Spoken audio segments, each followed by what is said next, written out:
Assalamualaikum warahmatullahi wabarakatuh. Halo teman-teman, selamat datang di virtual class biologi. Bersama saya Ririn Mas Faridah, pendidik dan pengajar biologi SMA Muhammadiyah 10 GKB Gresik. Semoga teman-teman selalu sehat dan terus semangat. Jika di video sebelumnya kita membahas tentang sistem pencernaan, di video kali ini kita akan mempelajari tentang sistem ekskresi. Selamat belajar! Tahukah kamu ada hal keren yang dialami tubuh kita? Yaitu kemampuan untuk menjaga keseimbangan tubuh atau homeostasis. Dan mengatur semua sistem tubuh agar tetap dalam keadaan stabil. Contohnya dalam keseharian kita. Kita bisa minum berbagai jenis minuman. Saat pagi kita minum susu, siangnya minum jus buah, dan malam hari kita minum kopi saat mengumpul bareng teman. Nah, jika semua minuman tersebut masuk ke tubuh kita, dan tidak ada yang mengaturnya, maka metabolisme tubuh kita menjadi toksik, sehingga banyak penyakit yang akan bermunculan. Oh no! Lantas apa yang akan terjadi? Nah, disinilah Allah menunjukkan kuasanya melalui surat At-Tin ayat 4.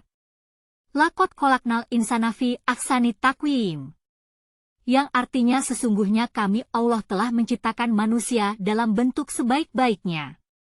Ayat ini menjelaskan bahwa Allah telah mendesain sistem organ kita dengan sempurna, sehingga tubuh kita tidak sampai menimbun zat toksik. Karena sistem ekskresi akan bertugas menjaga kadar air dan zat dalam tubuh. Tentunya dengan cara membuang sisa-sisa metabolisme yang sudah tidak digunakan. Kemampuan tersebut dikenal dengan istilah osmoregulasi. Setelah kita mengenal istilah homeostasis dan osmoregulasi, yuk sekarang kita pelajari lebih dalam mengenai sistem ekskresi pada ginjal.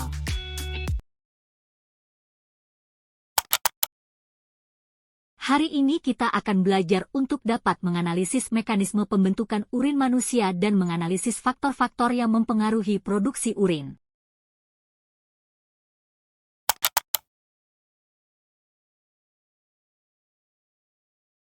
Ginjal terletak di bagian belakang perut, tepatnya di sebelah kanan dan kiri vertebrae. Memiliki panjang 10-13 cm dan lebar 5-7 cm. Fungsi ginjal dalam sistem ekskresi yaitu membuang racun, kadar garam berlebih, air dan mineral yang berlebih, serta limbah yang mengandung nitrogen, urea. Berikut ini adalah anatomi penampang melintang ginjal.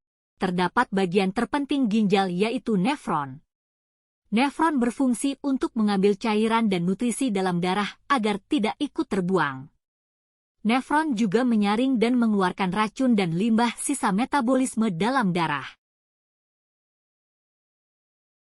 Proses pembentukan urin terjadi dalam 3 tahap, yaitu filtrasi, reabsorpsi, dan augmentasi.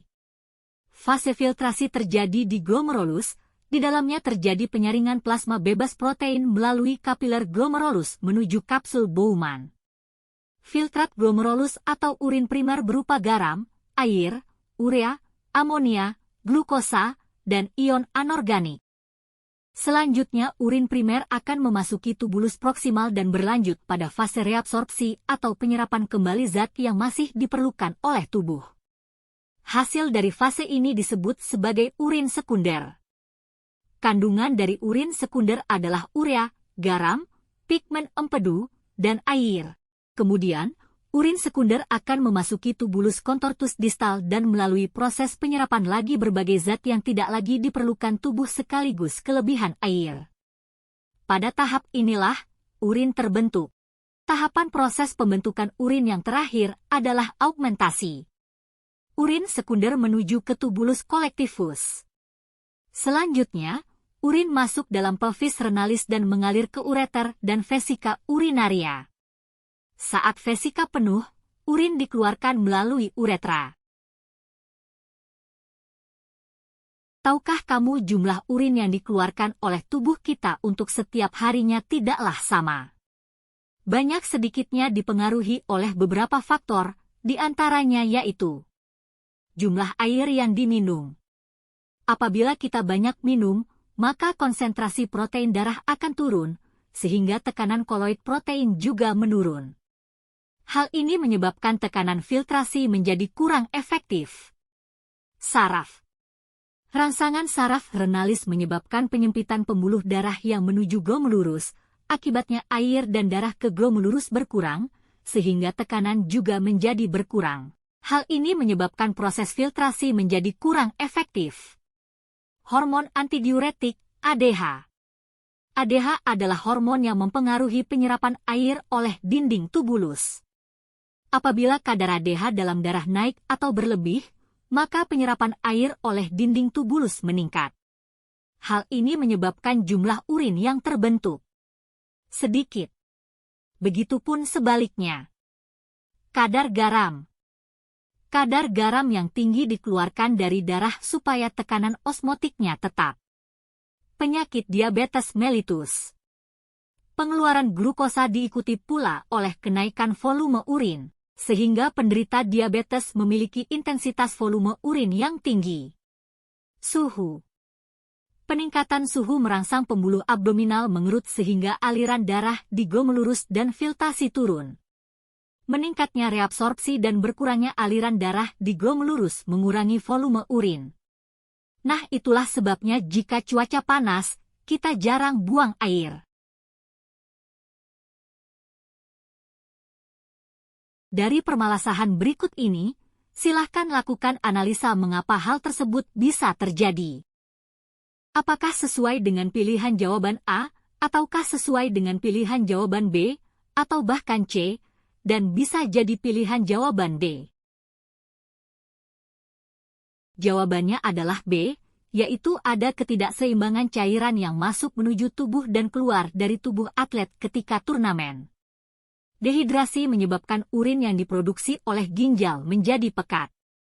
Dehidrasi adalah penurunan kadar air dalam tubuh karena kehilangan cairan, asupan cairan berkurang, atau keduanya.